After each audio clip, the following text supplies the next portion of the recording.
अभी के बड़का खबर बता दें, भूपेश कैबिनेट के बैठक खत्म हो गए है। बैठक में कई प्रकार के महत्वपूर्ण निर्णय लिए गए हैं। बता दें कि शिक्षक भर्ती में स्थानीय निवासी के शर्त में छूट प्रदान करे गए हैं। तो अभी के बड़का खबर बता दें, भूपेश कैबिनेट के बैठक खत्म हो गए है। कई प्रकार के महत्वपूर्ण फैसला ले गए हैं। बता दें कि स्वामी आत्मानंद स्कूल ऑफ बस्तर और सरगुजा कोरबा जिला के शिक्षक भर्ती में स्थानीय निवासी के शर्त में छूट प्रदान करे गए हैं। संगे संग राइस मिलर पर भी बढ़िया खबर है। राइस मिलर मतलब कस्टम मिलिंग प्रोत्साहन राशि प्रति क्विंटल 120 रुपये की मंजूरी दिए गए हैं। बता दें कि प्रोत्साहन राशि में बढ़ोतरी करे जाए। वहाँ एक्स्ट्रा व्यय भार 945 करोड़ रुपये समेत कुल 1295 करोड़ रुपये के आई। तो भूपेश बघेल कैबिनेट की बैठक खत्म हो गए है। बैठक में कई प्रकार के महत्वपूर्ण निर्णय लिए गए हैं।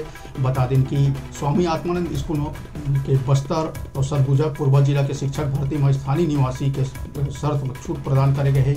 संगे संग राइस मिलर्स मतलब कस्टम मिलिंग प्रोत्साहन राशि प्रति क्विंटल 120 रुपये की मंजूरी मिले है। प्रोत्साहन राशि में बढ़ोतरी करे जाए। वहाँ एक्स्ट्रा व्यय भार 945 करोड़ रुपये समेत कुल व्यय 1295 करोड़ रुपए आय के अनुमान हैं।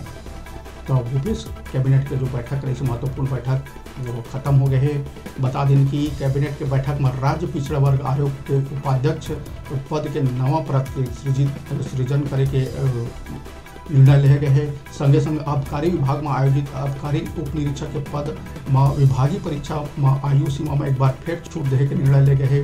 एक साथ साथ RDA ला 1 रुपये प्रति वर्ग फुट दर से नगरीय निकाय से जमीन देने के निर्णय लिए गए हैं। संगे संग बता दें जो बारदाना संकट चलत रही से प्रदेश में वाला लेके भी महत्वपूर्ण निर्णय आए हैं। बता दें कि पुराना बारदाना के दर 18 रुपये से बढ़ा के 25 रुपये करे जाए। कैबिनेट में मुहर लगी से एक संग संग कोविड काल जुलाई 2020 से 31 दिसंबर 2021 तक बस के जो त्रैमासिक टैक्स में छूट देने के फैसला करे गए।